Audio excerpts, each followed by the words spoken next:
ስምና ዝናሽን ሄርሜላ ሚኒዮል ታሪክን ይዘሽ በማንም ልቅምቅም አያሰድቡሽ። ሰበር ዜና። ሰላም ቤተሰብ በድጋሚ መጥቻለሁ። ላይክ፣ ሸር፣ ሰብስክራይብ አዳዲስ መረጃዎች እንዲደርሳችሁ ማለት ነው። የበተን ምልክቷን አንዴ ብቻ በመጫን ከዳ ሶሻል ሚዲያና ቲክታከሩን እንግዲህ ሲቀወጥ የዋለበት ቪዲዮ ዛሬ ይቺ ልጅ ማናት እንዴት ናት ብዬ እኔም ቪዲዮ አልሰራሁበትም። ምክንያቱም የረጋ ወተት ቅቤ ይወጣዋል ሲባል ስለምሰማ እኔም ታዳ ችኩል ከማለት እስኪ ከዳር ሆኜ ልጅ አመጣጧ እንዴት ነው ብዬ እንግዲህ ከአንዳንድ መረጃ ምንጮች እየሰበሰብኩትን ወደ እናንተ ላካፈላችሁ ወደርኩኝ። እናንተም ስትጨነቁ ለነበራችሁ እህቶቼና ወንድሞቼ ግልጽና ግልጹን ልንገራችሁ። ማይክል ጃክሰን እንግዲህ የጽጌ ሪያል ሾው ሙዚቃ እንዲተዋወቅላት በሄደበት ከሷ ጋር ሾርት ቪዲዮ በሰራበት ሰዓት ይሄንን ቁጥርጥር ጸጉሩን እንግዲህ በተሰራ ሰዓት ነው እንግዲህ ከልጅቷ ጋር ግንኙነታቸው ልጅቷ የጽጌ ሪያል ሾው ጓደኛ እንደሆነችና ለስራ እንደፈለጋት ማይክል ጃክሰን ተሰማ።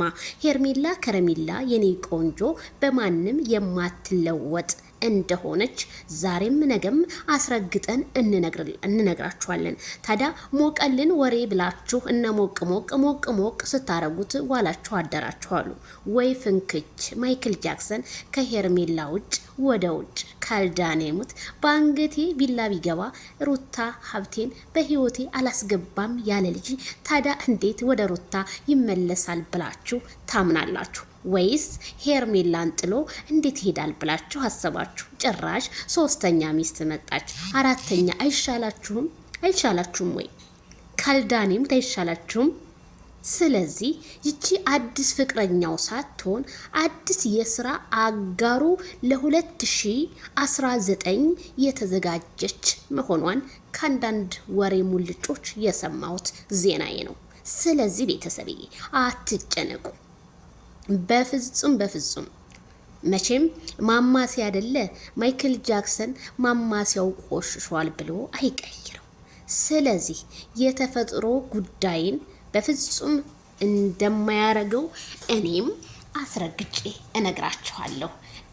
ቃል ነው። የኢትዮጵያ ሕዝብ አሁንም ልትረጋጉ ይገባል። ጥላቶች ይችን ቦታ አገኘን ብለው ወዳጅ መስለው ይቅርታ ሁላችንም እንደራረግና ከሴት ልጅ ጎን ቆመን ፍትህ እንበል የሚሉት እናንተን ወደዋችሁ እንዳልሆነ አስረግጬ ነግራችኋለሁ። ጽጌ ሪያል ሾው በጣም የምትገርም ሴትዮ ናት። ለምን ብትሉ ባለፈው ሩታ እንግዲህ ዱባይ ድረስ ሄዳ ሰርጓን ያከበረችላትን ለሷ ልደት ግን ሩታ አልተገኘች። ሄርሜላ ከረሜላ ግን በትህትና ጨዋ ወልዶ ያሳደጋት ሄዳ እዛ ቦታ ላይ ተገኝታለች። ጽጌ ሪያል ሾው ትንሽ እንኳን ለኦዲየንስ ክብር ቢኖርሽ ኖሮ ቢሆን ይሄን አታረግም ነበር። የፈለገው ስራ የፈለገው ነገር ይሁን ተው ማለት ነበረብሽ። ወንድምሽ ሲያጠፋ ወንድምሽ እንዲሰደብ ነው የፈለግሽው። እውነተኛ እህት ብትሆኚ ግን ነገሩን እህት አይደለሽም ጽጌ። በነገራችን ላይ ያው የቲክቶክ አውደልዳይና የሶሻል ሚዲያ አውደልዳይ ነሽ እና ስለዚህ ያለው ነገር ይሄ ነው። እውነታውን ስሙ። የሌላ ይሄ 24 ሰዓት የሚፖስት